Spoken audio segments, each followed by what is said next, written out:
우리가 살고 있는 이 땅에서 여러 종류의 빛이 있잖아요. 이 세상에 비치는 여러 종류의 빛 중에 가장 밝은 빛은 아마 태양일 거라고 생각이 듭니다. 태양보다 더 강한 능력을 가진 빛은 지구상에 없어요. 그래서 태양은 그 빛을 비추면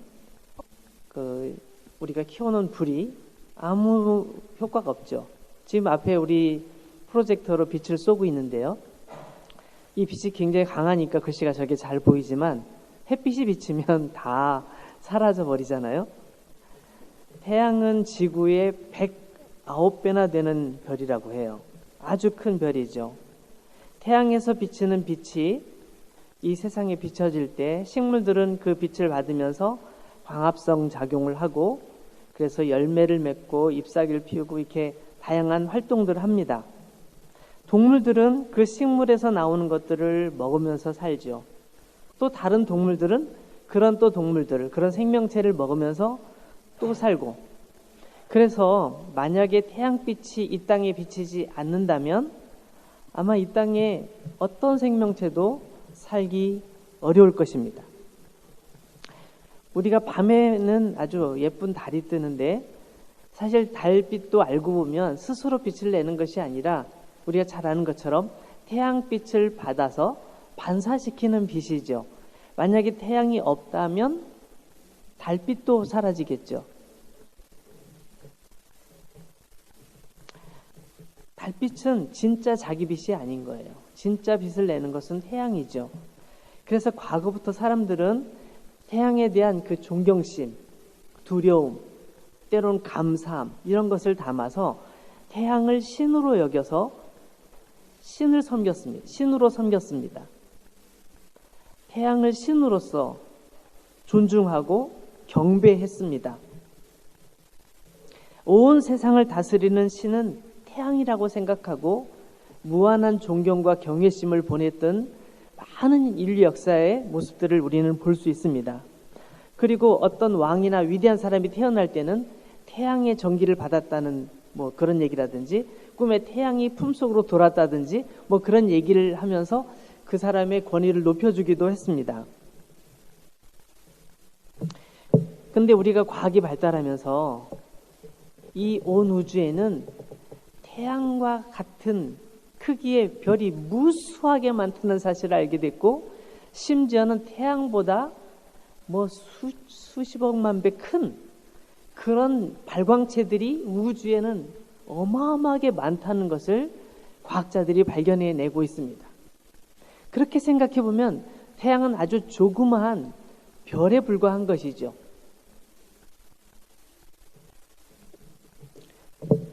근데 오늘 예수님께서 하시는 말씀을 한번 읽어볼까요? 12절 말씀을 보면 예수님께서는 이렇게 말씀하십니다. 나는 세상의 빛이니 나를 따르는 자는 어둠에 다니지 아니하고 생명의 빛을 얻으리라. 오늘 말씀에 보면 예수님께서는 스스로를 세상의 빛이라고 말씀하고 계십니다. 세상의 빛. 우리는 태양빛이 제일 먼저 떠오르지만 우리 눈으로 볼 수 있는 빛이 태양빛이니까 태양빛이 제일 먼저 떠오르지만 예수님께서 말씀하신 이 세상 빛이라는 것은 온 세상, 태양뿐만 아니라 온 우주를 뛰어넘는 그 빛을 말합니다. 그 빛은 눈으로 볼 수 있는 빛일 뿐만 아니라 그 이상의 빛을 의미합니다. 이거는 예수님께서 어떤 분이신지를 은유적으로 보여주기 위해서 사용하시는 표현인 것이죠. 그러면 어떤 의미에서 예수님은 세상의 빛일까요? 구약의 선지자들은 앞으로 오실 메시아, 예수님에 대해 소개하면서 이런 표현을 사용했습니다. 한번 찾아볼까요? 말라기서는 구약 성경의 마지막 책이고 마태복음의 바로 앞에 있는 책입니다. 구약 성경 마지막 책 말라기 4장 2절 말씀을 한번 찾아보겠습니다. 말라기 선지자는 예수님을 뭐라고 표현하냐면 이렇게 표현합니다. 내 이름을 경외하는 너희에게는 의로운 해가 떠올라서 치료하는 광선을 발하리니 너희가 나가서 외양간에서 나온 송아지같이 뛰리라. 말라기 선지자는 예수님을 표현할 때 의로운 해가 떠올라서, 그러니까 아침에 해가 딱 떠오르는 것처럼 그분이 나타나실 것이다. 아침의 해로 묘사를 하고 있습니다. 아침의 해처럼 떠오르시는 분. 근데 그분이 떠오르시면 어떤 일이 벌어지냐면 치료하는 광선을 쫙 비추시기 때문에 너무너무 심각한 문제를 가지고 있는 사람들도 그 문제가 다 해결되어서 너무 행복해서 외양간에서 나온 송아지가 뛰는 것처럼 뛸 것이다 라고 말씀하고 있습니다. 외양간에서 소를 키워본 적 있는 분 계시면 손 들어 보세요.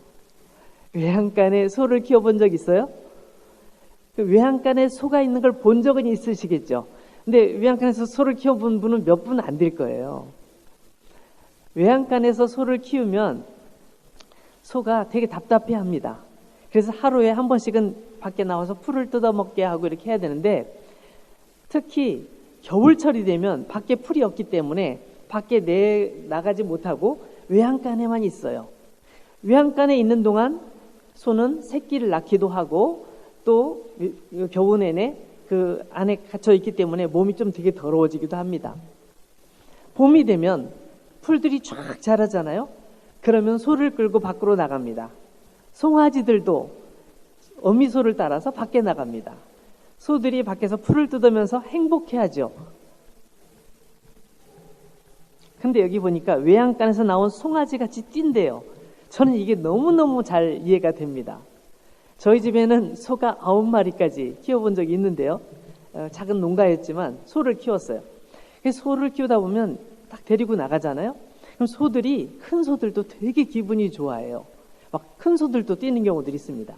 근데 작은 송아지들은 보통 이렇게 고삐 같은 걸 이렇게 안 해놓기 때문에 뭐 천방지축으로 뛰는 거예요. 잘못하고 뒤에 서 있으면 뒷발로 맞아요. 송아지 뒷발로 맞으면 얼마나 아픈지 모르죠. 저희 모르지. 엄청 아픕니다. 송아지 뒷발로 맞으면 아파요. 여기 나와 있는 이 말씀은 외양간에서 송아지가 나와서 그냥 정신없이 뛰는 것처럼 그렇게 행복하고 기쁜 일이 벌어진다는 거예요. 아침에 빛으로 떠오르는 것 같은 예수님의 임재, 예수님의 오심이 얼마나 큰 행복인지, 그 행복으로 인해서 정말 너무너무 행복해하는 모습을 외양간에서 나온 송아지가 뛰듯이 뛸 것이다, 이렇게 표현한 거죠. 또 한 곳을 찾아볼까요? 이사야서 33장. 이사야는 어디 있죠? 시편, 잠언, 전도, 아가, 그 다음에 이사야입니다. 이사야 33장. 이사야 33장.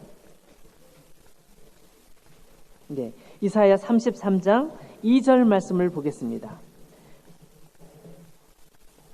여호와여, 우리에게 은혜를 베푸소서. 우리가 주를 앙망하오니 주는 아침마다 우리의 팔이 되시며 환난 때에 우리의 구원이 되소서. 이사야 선지자는 기도할 때에 아침마다 라는 표현을 사용하고 있습니다. 아침에 떠오르는 해를 바라보면서 하나님은 아침에 떠오르시는 태양처럼 저렇게 우리를 도우시는 분이야. 우리의 힘이 되시는 분이야.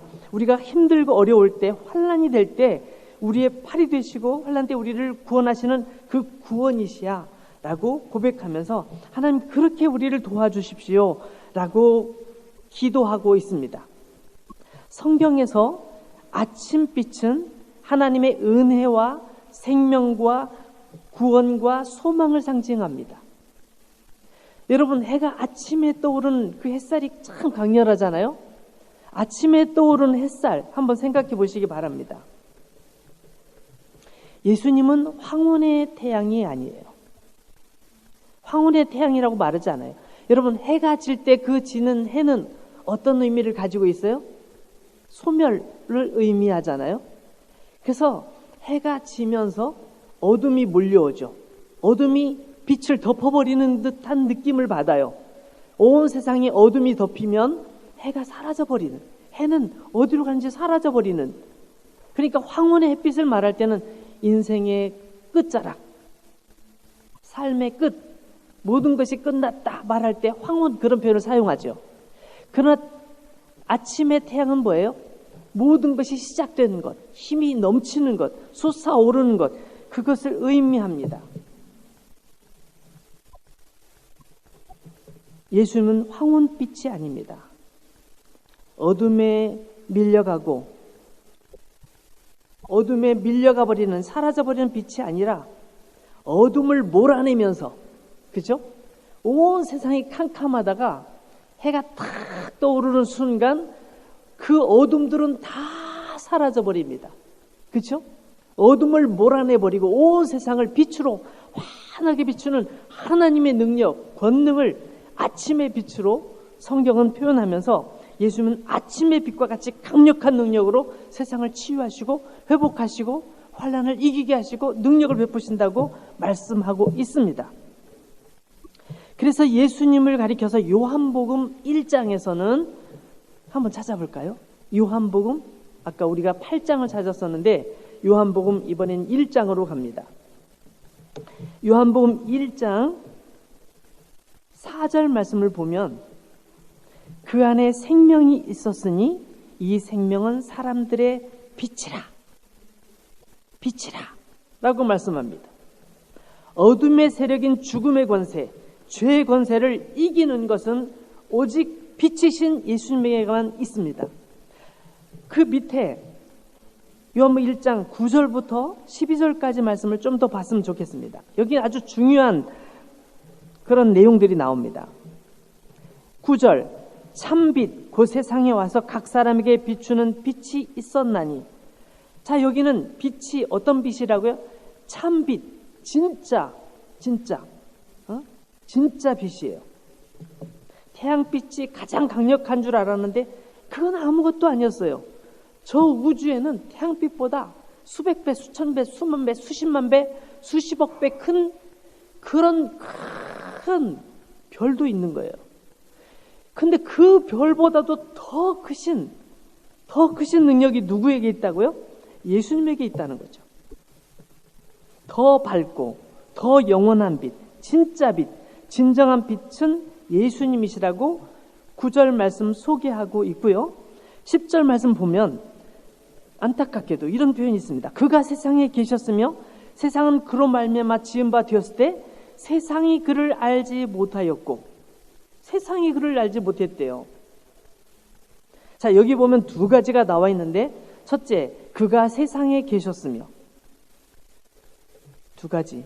첫째는 그가 세상에 계셨다는 것. 두 번째,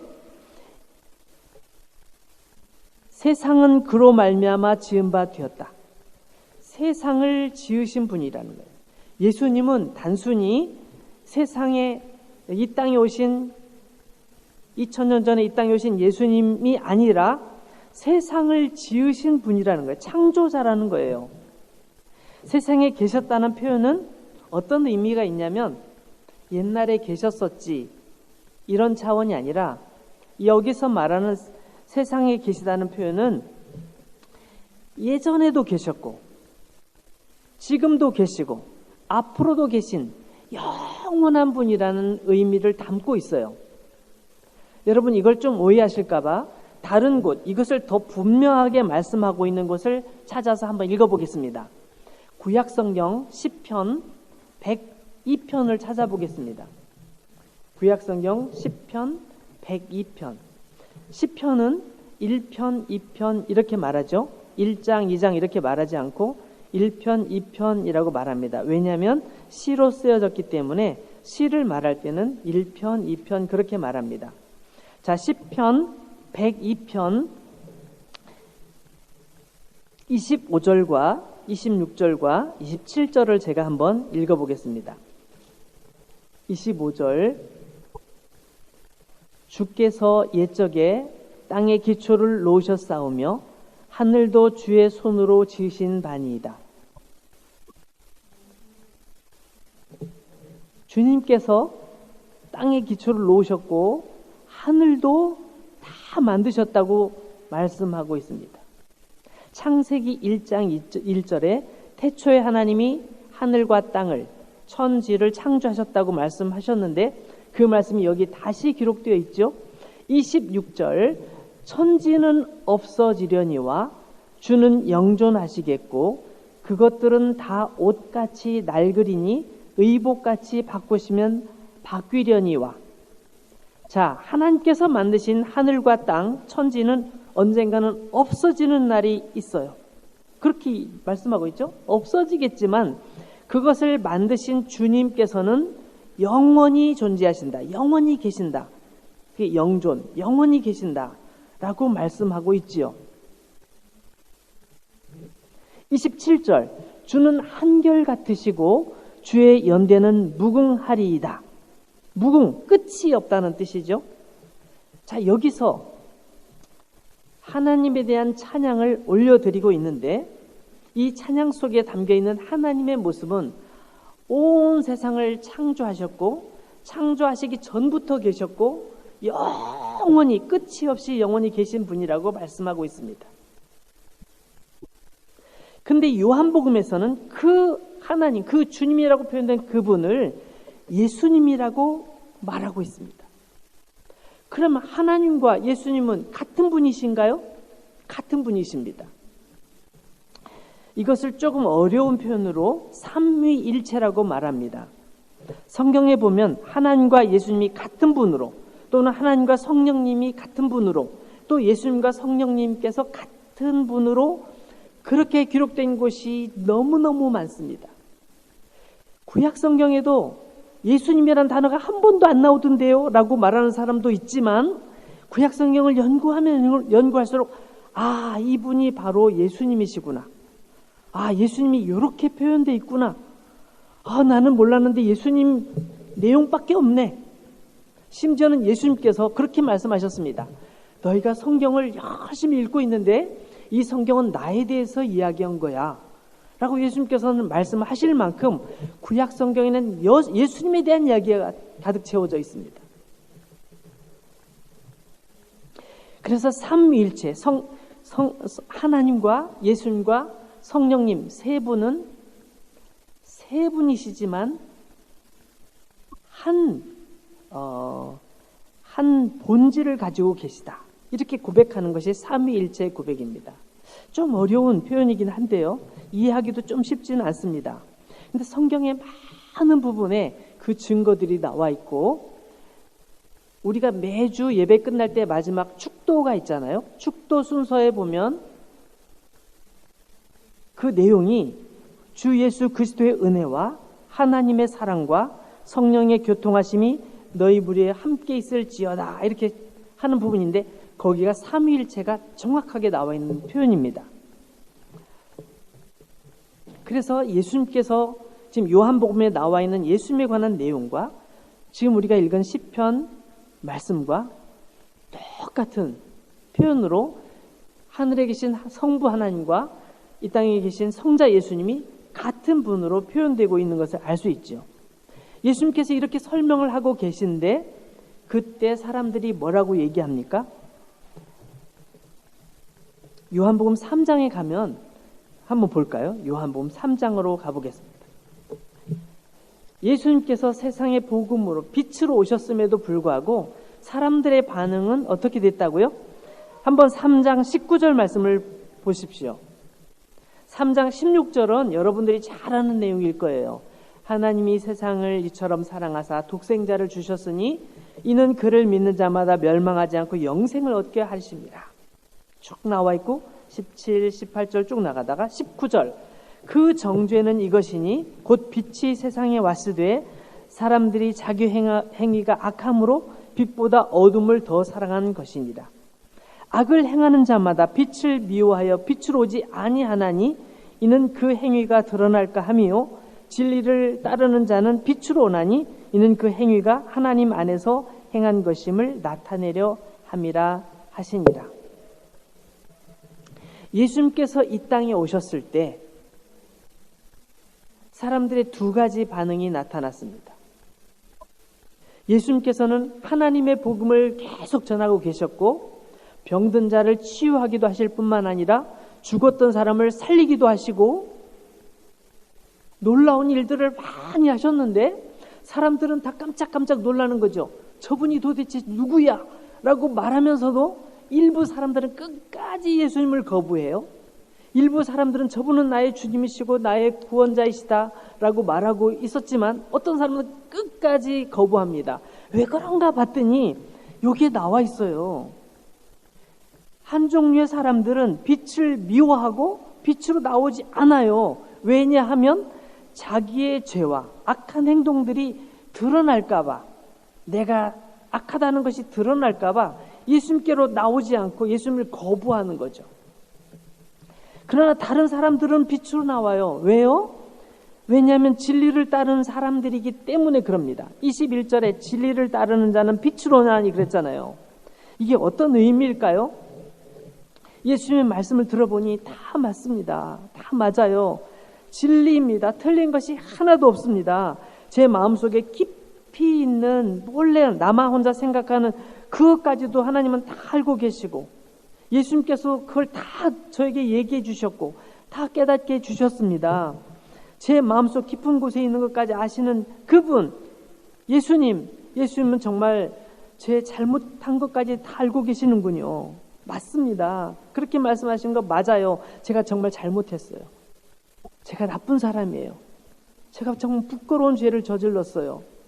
근데 그렇게 그걸 다 알고 계신 주님께서 그것 때문에 저를 막 책망하고 막 미워하고 그러시는 것이 아니라 그런 부끄러운 저를 용서하시고 나를 위해 대신 죽어주시겠다고 말씀하시니 제가 그 말씀을 믿겠습니다. 그리고 나는 예수님을 따르겠습니다. 그리고 앞으로는 정말 새로운 사람으로 살겠습니다. 이제는 정말 새로운 사람으로 살겠습니다. 라고 고백하는 거예요. 우리가 잘 아는 것처럼 삭개오라는 사람이 있었습니다. 그는 아주 세금을 걷는 사람으로서 돈을 많이 벌었어요. 엄청난 돈을 벌었지만 사람들은 그를 너무너무 싫어했죠. 왜냐하면 너무 나쁜 방법으로 사람들 돈을 빼앗았기 때문에. 근데 그가 예수님을 만났어요. 예수님과 이야기를 나눈 동안 그는 자기 자신이 어떤 사람인지를 깨닫고 예수님 앞에 얘기합니다. 예수님, 저는 아주 나쁜 잘못을 저질렀던 경험들이 있는데 제가 나쁜 짓을 했던 돈들을 다 도로 돌려주겠습니다. 그리고 제가 이렇게 살겠습니다. 저는 앞으로는 이렇게 살겠습니다라고 다짐을 하는 내용이 성경에 나와 있습니다. 우리가 잘 알고 있는 사도 바울도 마찬가지죠. 원래 이름은 사울이에요. 사울이라는 이름을 가지고 있었던 이 사울이 그 당대에 최고의 학벌을 가지고 있었습니다. 공부도 잘했고 머리도 똑똑했어요. 정말 똑똑한 사람이었는데 생각하기에 예수님 믿는 사람들은 아주 쓸데없는 짓을 하는 거야 라고 생각하고 예수님 믿는 사람들을 박해를 했죠. 그런데 예수님을 만난 거예요. 예수님을 만나고 보니 자기가 생각했던 모든 것이 잘못됐다는 걸 알게 됐죠. 그때 어떻게 합니까? 그때 어떻게 해요? 자기 이름을 나는 더 이상 사울이라고 부르지 않겠습니다. 나의 이름을 바울이라고 불러주십시오. 이 바울이란 말은 작은, 아주 작다는 뜻이에요. 나는 아주 작은 사람, 보잘것없는 사람이란 뜻이에요. 나는 정말 보잘것없는 사람입니다. 라고 고백한 거예요. 그래서 사울이란 말을 더 이상 사용하지 않고 나는 바울입니다. 라고 늘 얘기하고 다녔고 그렇게 인생을 살았어요.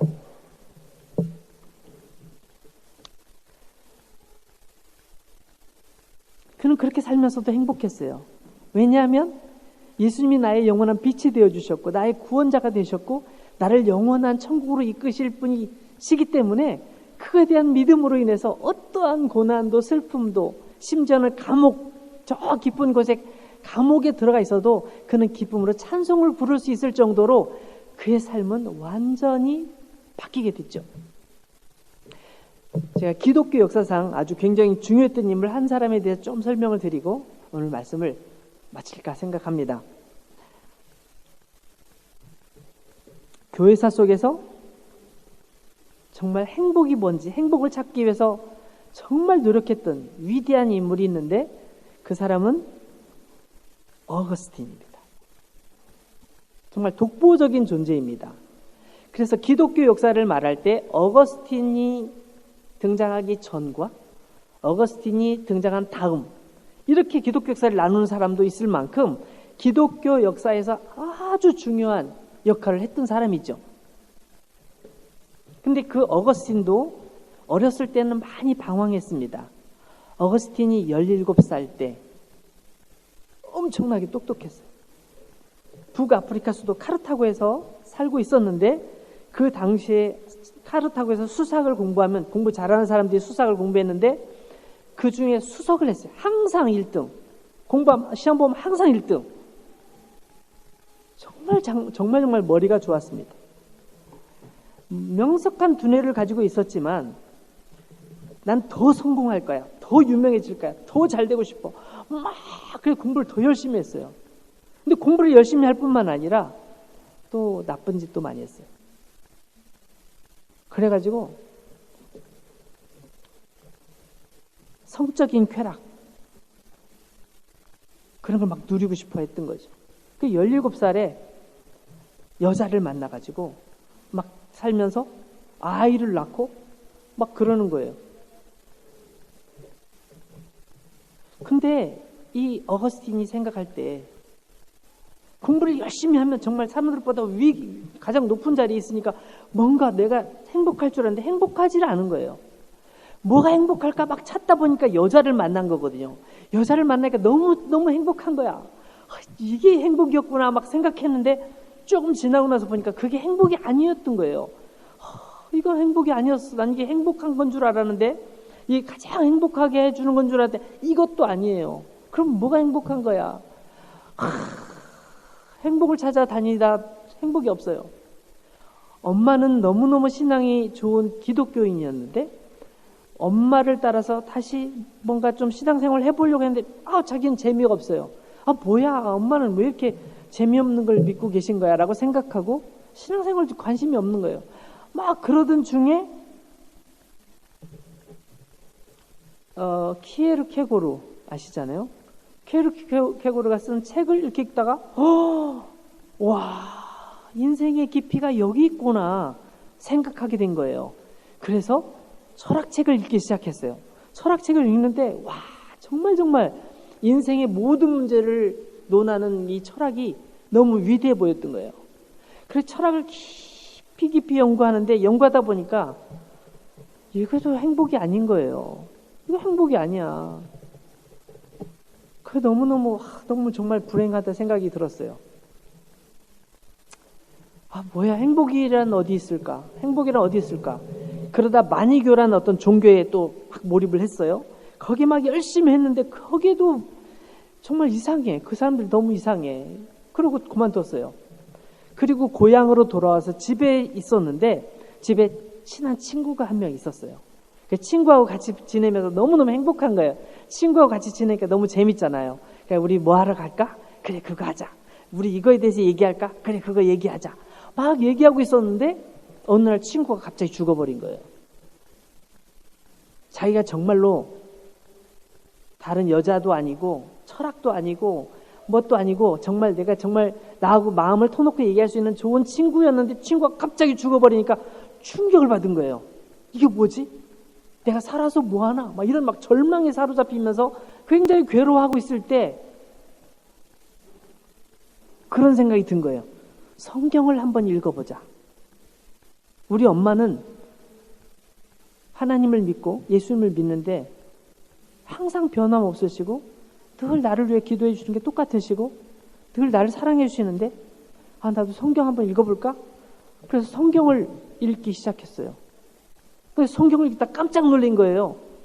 자기가 플라톤에 대해서 엄청나게 많이 공부하고 잘 알고 있었는데 플라톤이 했던 얘기들이 성경에 다 있네? 성경에 다 있어요. 플라톤이 성경을 읽었나? 어떻게 이 얘기를 알지?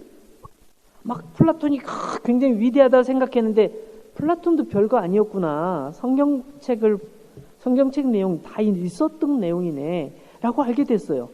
근데 더 놀라운 것은 뭐냐면 플라톤이 몰랐던 내용들도 성경에 있는 거예요. 플라톤이 차마 말하지 못했던 그런 내용들도 성경에 다 있는 거예요. 자기는 철학의 최고로서 플라톤을 생각하고 플라톤을 공부했는데 보니까 플라톤도 몰랐던 내용들이 쫙 있는데 너무너무 감동인 거예요. 이게 성경이 이게 진짜구나. 이게 성경이 그러고 있었는데 어느 날 이렇게 묵상하고 이렇게 있는데 담 너머에서 아이들이 막 노래를 부르면서 놀고 있었어요. 뭐라고 노래를 하지? 딱 들어봤더니 빨리 들어서 읽어봐. 빨리 들고 읽어봐. 빨리 들고 읽어봐. 이런 노래를, 애들 노래가 그런 노래였던 거예요. 근데 이 얘기를 딱 듣는 순간 어거스틴 생각에 이건 하나님의 음성이야 라는 생각이 갑자기 드는 거예요. 왠지 모르지만. 그래서 갑자기 성경 어디 있지? 성경을 찾아서 성경을 딱 한 곳을 펼쳐가지고 딱 읽었는데 너무너무 놀란 거예요. 한번 그 구절을 한번 찾아볼까요? 로마서가 어디 있죠? 마태, 마가, 누가, 요한, 다음에 사도행전, 다음에 로마서. 그죠? 로마서 13장. 로마서 13장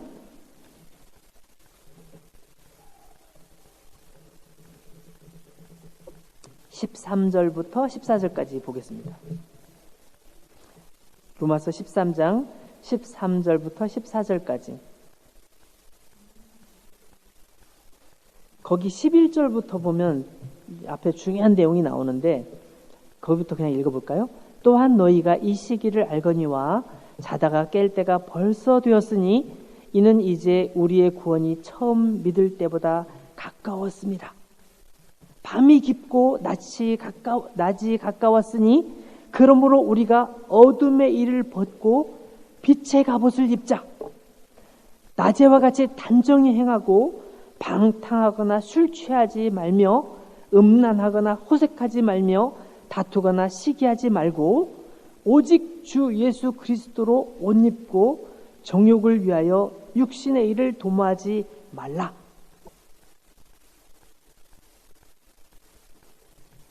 여러분에게도 그렇게 큰 감동이 있습니까? 별로 없죠. 왜 이 글을 읽었을까? 그렇게 생각하는 분들 계시죠? 어거스틴은 자기가 그렇게도 고민해왔던 삶과 죽음의 문제, 죄와 또 선의 문제, 종말에 관한 문제, 이런 모든 문제가 여기에 다 담겨 있는 거예요. 근데 그때가 가까웠대요. 얼마 남지 않았대요. 밤이 깊고 낮이 가까웠기 때문에 이제 어둠의 일을 벗어버리고 빛의 갑옷을 입을 때가 왔다는 거예요. 그리고 그러므로 우리는 어떻게 살아야 되냐?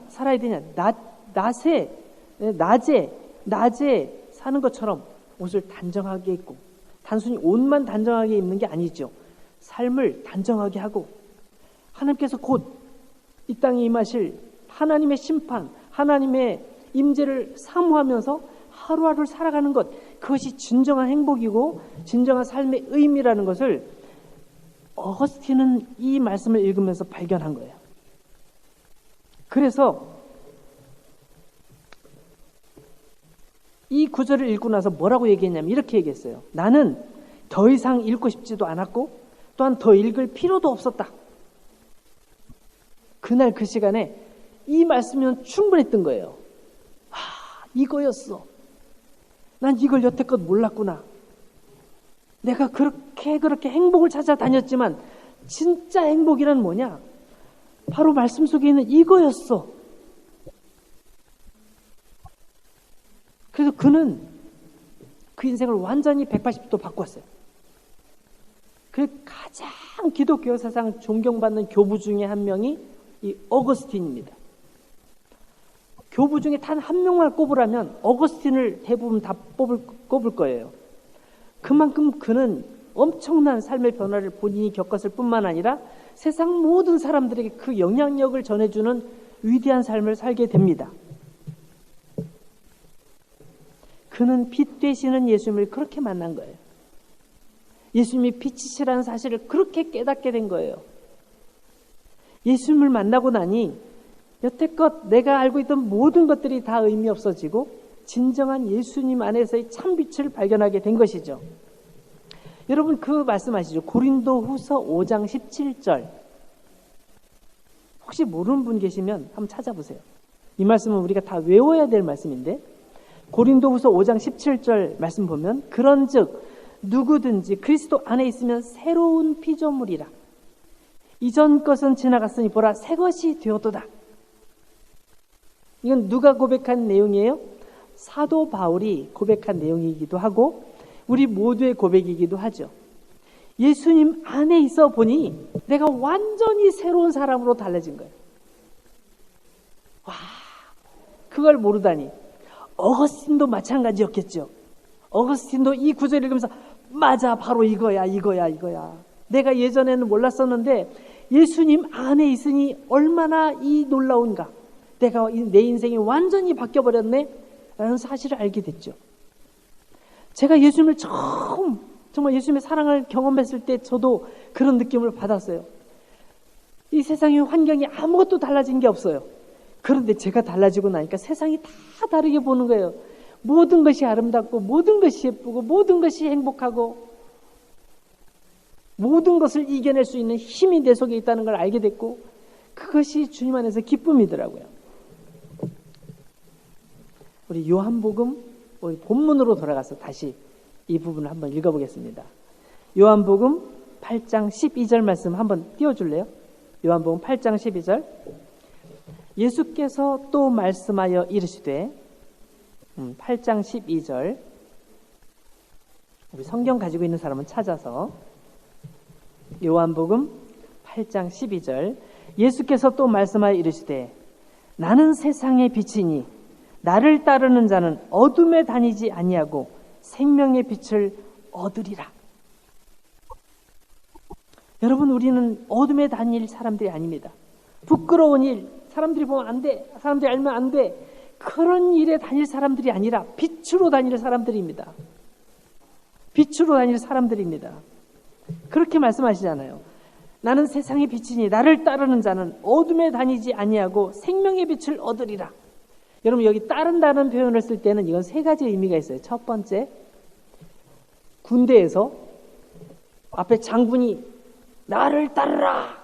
그럼 막 따라가는 걸 얘기해요. 두 번째는 노예가 주인이 시키는 대로 따라다니는 거. 이리 와. 그럼 딱 가야 돼요. 안 가면 어떻게 해요? 죽도록 맞아요. 이리 와. 이거 해. 아 싫어요. 그거 싫어? 죽도록 맞아요. 맞고 또 해야 돼. 그죠? 옛날에 노예들은 그랬어요. 이거 해. 아 싫어요. 뭐? 죽도록 맞고 해. 할 때까지 하는 거죠. 그렇지만 주님은 그런 분이 아니시죠. 또 세 번째 따른다는 건 뭐냐면 법. 그죠? 법. 딱 법을 지키면 법을 정해놓으면 법을 모두가 지켜야 돼요. 지키지 않으면 감옥에 가든지 아니면 큰 벌금을 내든지 뭔가 하고 또 그걸 지켜야 돼.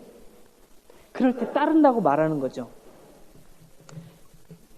따르기 위해서는 우리가 주님을 따르기 위해서는 절대적인 주님에 대한 신뢰가 필요합니다. 믿음이 필요합니다. 믿음이 있을 때 따르는 것이죠. 주님은 우리에게 너무너무 좋으신 분이시고 주님은 우리에게 언제나 힘과 능력이 되시는 분이시고 나를 보호하시는 분이시고 나를 천국까지 이끌어 주실 분이시기 때문에 그분이 하신 모든 말씀을 나는 다 믿어. 그리고 난 그분을 따를 거야 라고 우리가 고백할 수 있는 것이죠. 우리가 아까 읽었던 요한복음 8장에 쭉 나와 있는 이 말씀들을 보면 유대인들은 예수님께서 말씀하실 때 믿지 않아요. 믿지 않고 당신이 뭔데 그렇게 말해 라고 막 예수님께 대드는 거예요. 왜 그래요? 이미 아까 말씀드렸죠. 그들의 부끄러움을 가리고 예수님 앞에 더 이상 나가려고 하지 않는 거예요. 여러분 어떻습니까? 여러분은 빛을 따르고 있습니까? 아니면 어둠에 계속 돌아다니고 있습니까? 하나님의 말씀을 붙들고 빛 대신 예수님을 따르는 사람이 될 때 그 사람은 빛을 발하는 사람이 될 수밖에 없습니다. 햇빛을 받아서 달이 빛을 내는 것처럼 예수님의 빛을 받는 그 사람은 빛이 나게 되어 있습니다. 세상을 빛나게, 세상을 행복한 세상으로 변화시키는 능력을 가지고 있습니다. 세상을 새롭게 하는 능력을 가지고 있습니다. 왜냐하면 예수님의 빛을 비추고 있기 때문이에요.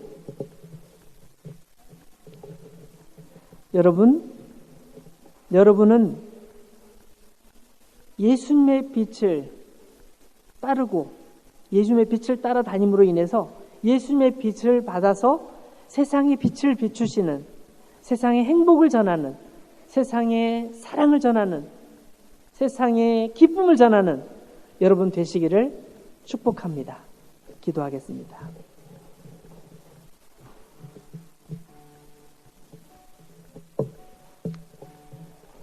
사랑의 하나님, 오늘 우리에게 참 빛이 되어주심을 감사합니다. 우리가 주님을 따르는 자 되게 해 주옵소서.